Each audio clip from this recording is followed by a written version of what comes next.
affairs, wives, affairs that would turn into wives, and all sorts of shocking events. Today we'll be going over the scandalous love life and the wives of King Henry VIII. King Henry VIII had a pretty solid philosophy in life. 1. Get married. 2. Get a saucy side piece.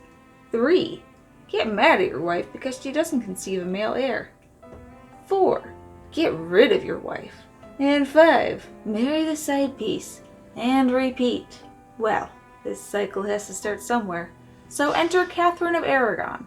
Catherine of Aragon was originally married to Henry's older brother, who had died soon after getting married. Henry VIII ascended the throne at age 17 and took Catherine of Aragon as his first wife. Catherine of Aragon was 5 years older than Henry at the time, and for this king it was only natural to have mistresses and extramarital affairs, with the exact number being widely disputed. One of these affairs was with a woman named Anne of Hastings, who was already married to another man. Catherine of Aragon produced 6 children with Henry, but only a daughter, Mary, survived. As the years went by, Henry became desperate for a male heir, and Catherine was unable to give him one. Henry tried to get an annulment, but when that didn't work, Henry made up his mind that Catherine had to go, and not even the Pope was going to prevent this. So he declared himself supreme head of the Church of England and banished Catherine from court. Another reason that Henry had to get rid of Catherine of Aragon was because he kind of already promised another woman that he would marry her. Which brings us to wife number 2, Anne Boleyn. Henry had started a romance with Anne Boleyn when he was still married to Catherine of Aragon. Anne Boleyn started out as a lady-in-waiting to Henry's first wife, Catherine of Aragon, and Anne was also the sister of one of Henry's previous mistresses. When Henry was 34 years old, he became captivated with the beautiful 25-year-old woman.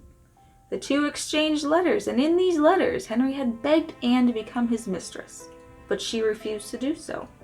These letters became increasingly more and more naughty and sexual in nature. At one point, he sent her a deer that he had killed, with a letter that said, "Hoping when you eat of it, you will think of the hunter." In this, the hunter would be Henry.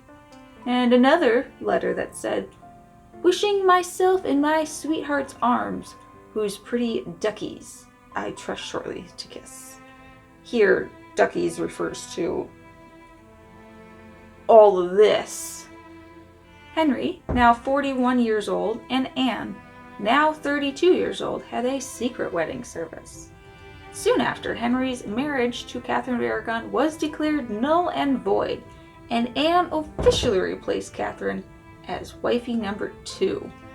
Shortly after, Anne Boleyn produced a daughter, Elizabeth. Anne was very opinionated and strong, which were great qualities for a mistress, not so great qualities for a queen, because she refused to play the submissive role. Anne got pregnant again, but suffered a miscarriage. Since Anne was unable to quickly produce a male heir, Henry soon tired of her.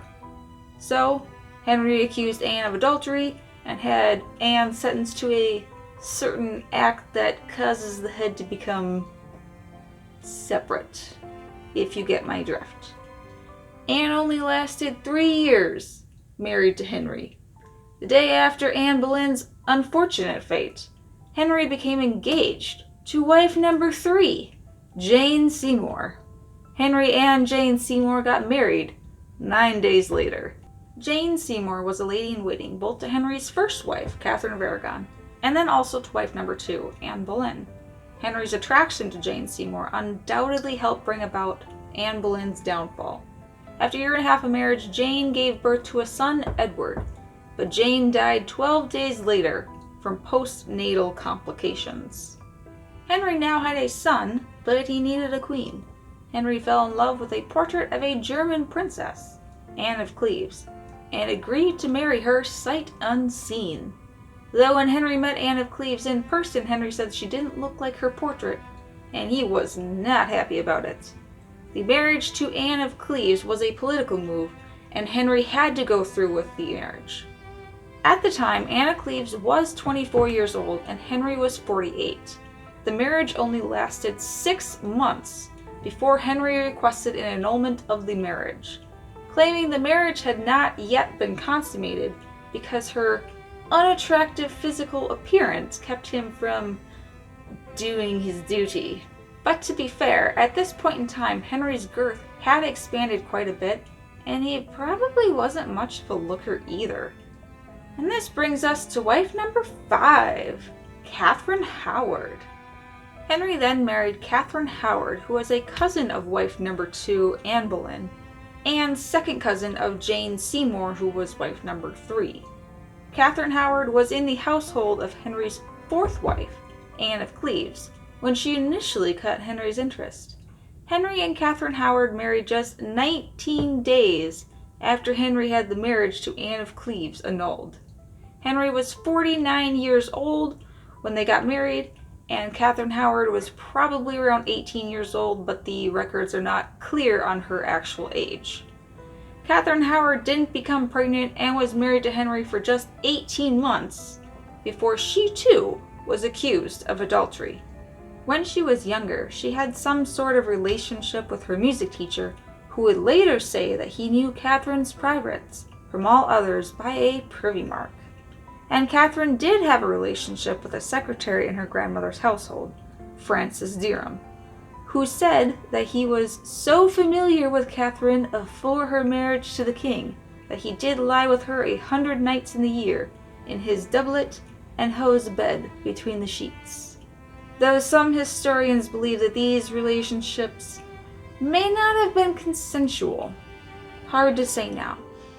Catherine Howard also had a relationship with a gentleman of the king's privy chamber that may have continued into her marriage with Henry.